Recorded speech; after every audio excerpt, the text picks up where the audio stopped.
Les gars, il y a de très très bonnes nouvelles autour du Paris Saint-Germain. Salut à tous les gars, c'est Azial. Aujourd'hui, on se retrouve pour une nouvelle vidéo. Vidéo actu sur le PSG avec, oui, de bonnes nouvelles. En tout cas en apparence, on va discuter un petit peu prolongation. Après la prolongation de Luis Enrique, on a des informations sur les potentiels. C'est pas encore fait, hein, ça n'a pas encore été signé. On est encore loin des officialisations, mais on est sur la bonne voie pour les prolongations de Vitinha, d'Achraf Hakimi et de Nuno Mendes. Donc on va parler un petit peu de tout ça. Ça va permettre de faire un petit bilan sur les trois joueurs. Parler aussi d'autres infos autour du PSG. Il y a des retours. On commence à avoir des petits retours au sein du Paris Saint-Germain, des retours de blessures, et ça peut être très important pour la suite de la saison, et ça va grandement, je pense, aider Luis Enrique pour certains choix tactiques, on va le voir.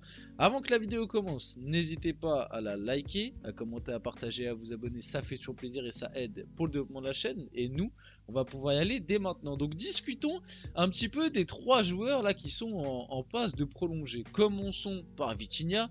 Vitinha qui était en contrat de base, si je ne me trompe pas, jusqu'en 2027. Donc finalement Vitinha c'est un peu celui où il y avait encore le temps, tu vois. On a voulu prendre les devants parce que il sort d'une sacrée grosse saison, tu vois. Vitinha sur les 2 dernières années, première année très décevante, on va pas se mentir, hein, on va pas rappeler le contexte. Je pense que le contexte a pas du tout aidé, mais une saison très décevante qui, malgré tout, je me rappelle qu'il y avait eu les 2 premiers mois, si je me trompe pas, c'est peut-être un peu beaucoup, en tout cas le premier mois, peut-être mois d'août et un peu mois de septembre, où c'était intéressant dans ce fameux double pivot avec Verratti, où lui jouait vraiment un cran plus haut, limite il jouait comme numéro 10 attaquant, et en fait c'était pour permettre à Neymar et Messi de venir faire le jeu avec Verratti en gros, un petit peu avec ballon, et puis sans ballon il charbonnait un peu pour les autres qui ne couraient pas malheureusement. On se rappelle un petit peu de ce PSG à cette époque, mais oui, un Vitinha qui est sorti d'une première saison ratée. D'ailleurs je me rappelle qu'à la fin de cette première saison, qu'est-ce qu'on n'entendait pas sur Vitinha? Il faut le vendre, il n'a pas le niveau pour le PSG, il faut le dégager, etc., etc. Et puis est venu Luis Enrique, et là on a vu quand même un joueur tout autre qui s'est affirmé.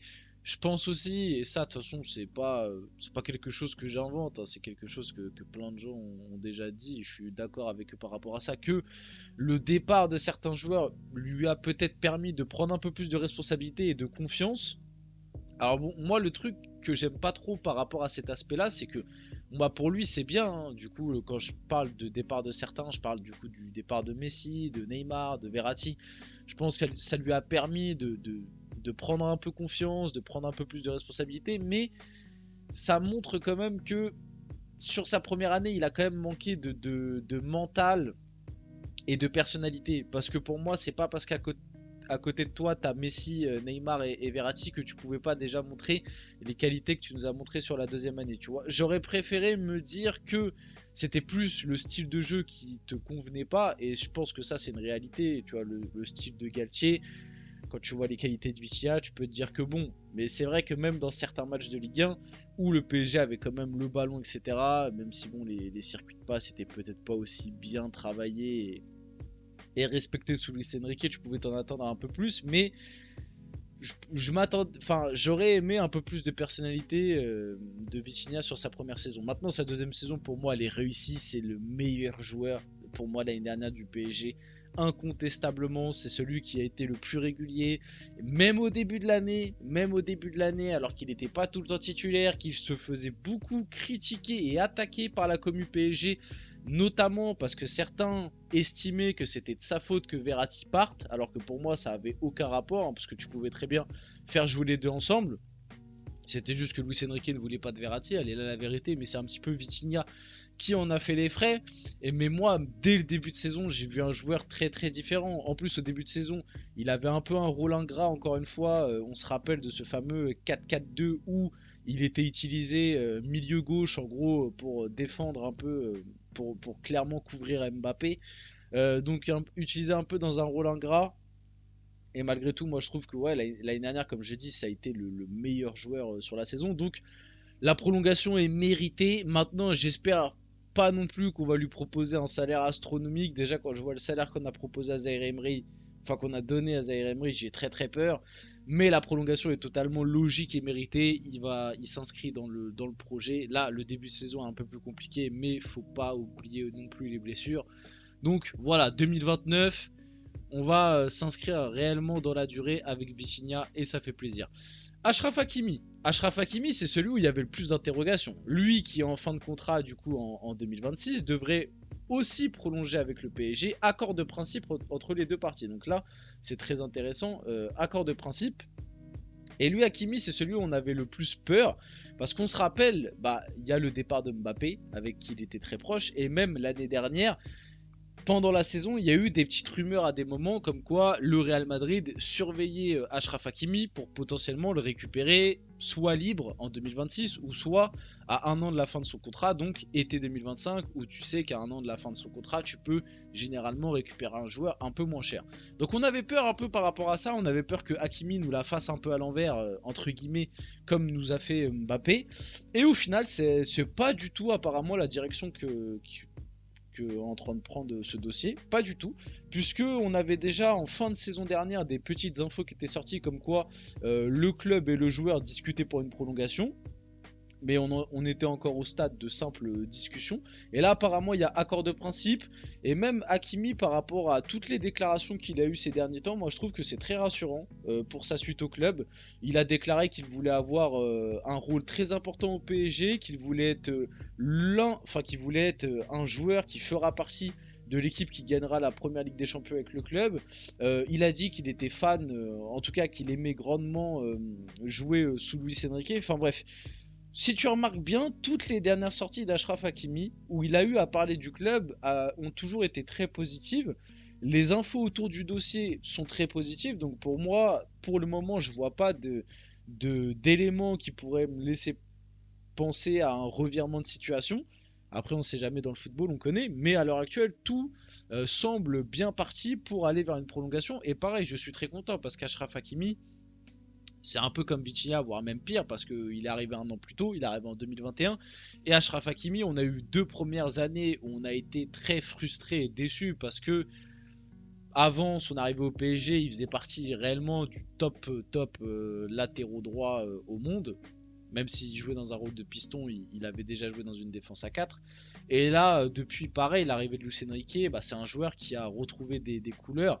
Alors, l'année dernière, il a été très bon à des périodes et bien moins bon à d'autres. Je me rappelle notamment de son retour de Cannes où pendant 1 ou 2 mois, il est vraiment pas bon.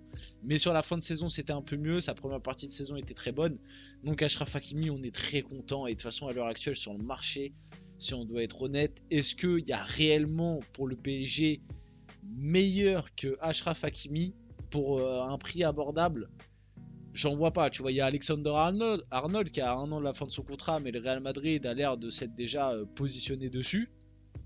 Et de toute façon, en vrai, Hakimi, je vois certaines qualités au-dessus d'Arnold, même si je pense qu'Alexander Arnold pourrait peut-être plus correspondre à Luis Enrique. Enfin, on remarque, ça dépend. Mais bref, on va pas commencer à faire des comparaisons et des débats. Globalement, il y a très peu de latéraux droits qui sont au niveau d'Hakimi. Du coup, aussi Nuno Mendes, le PSG avance sur la prolongation de contrat de Nuno Mendes. Le Portugais sous contrat jusqu'en 2026 est très courtisé, mais le club espère un accord avant la fin de saison. Donc ça avance. C'est le dossier peut-être le plus compliqué et qui me fait le plus peur. Pourquoi? Parce que Nuno Mendes, finalement, il sort, c'est l'un des plus petits salaires du club, donc par rapport à ça, le joueur peut avoir une certaine frustration à l'heure actuelle. Nuno Mendes, il a vraiment un salaire, c'est peanuts, hein. C'est honteux qu'il n'ait pas été prolongé plus tôt. Après, c'est vrai qu'il sort quand même d'une année complète de blessures. Mais le problème et le truc qui me fait un peu peur avec Nuno Mendes, c'est que déjà sa frustration par rapport à son salaire et aussi son rôle qui lui est donné, ça peut être des arguments qui font qu'il ait des doutes par rapport à sa prolongation au PSG. Moi, j'espère qu'il va rester parce qu'un Nuno Mendes au top niveau qui joue dans un rôle qui lui est plus adapté, c'est pareil, c'est l'un des top latéral gauche au monde, hein. Si on doit être honnête, il est facile dans le top 5, je pense, s'il est utilisé à bon escient et tout. Le problème, c'est que Luis Enrique a l'air vraiment de vouloir l'utiliser en tant que troisième central et à limiter ses montées. Et ça, c'est des choses qui, attention, ça peut jouer par rapport à sa prolongation. Et moi, je vais pas vous mentir que si on perd un Nuno Mendes libre ou alors qu'on le vend un peu au rabais à un an de la fin de son contrat cet été, je serais très frustré parce que pour moi, ce mec, que ce soit techniquement, mais même dans l'intelligence de jeu offensif surtout, c'est vraiment un des top latéraux au monde pour moi. Pour moi, ce mec a beaucoup trop de talent. Le souci, c'est qu'il y a eu des blessures importantes. Mais ce mec à 100% est beaucoup trop fort, quoi. Lucas Hernandez sera en avance sur son temps de convalescence et pourrait rejouer d'ici la fin de l'année. Kipembe, qui n'a plus joué depuis février 2023, est de retour à l'entraînement collectif. Donc voilà, Kipembe a participé à l'entraînement collectif avec le PSG ce jeudi. Des bonnes nouvelles par rapport à ça, on a un Kipembe qui enfin se réentraîne normalement et un Lucas Hernandez qui est en avance et qui pourrait rejouer d'ici la fin de saison. Donc des bonnes nouvelles et ça va apporter de bonnes options pour Luis Enrique. On arrive sur la fin de cette vidéo, j'espère qu'elle vous a plu. Si c'est le cas, n'hésitez pas à la liker, commenter, partager et vous abonner les gars, c'était Asial. On se retrouve très rapidement pour une prochaine vidéo.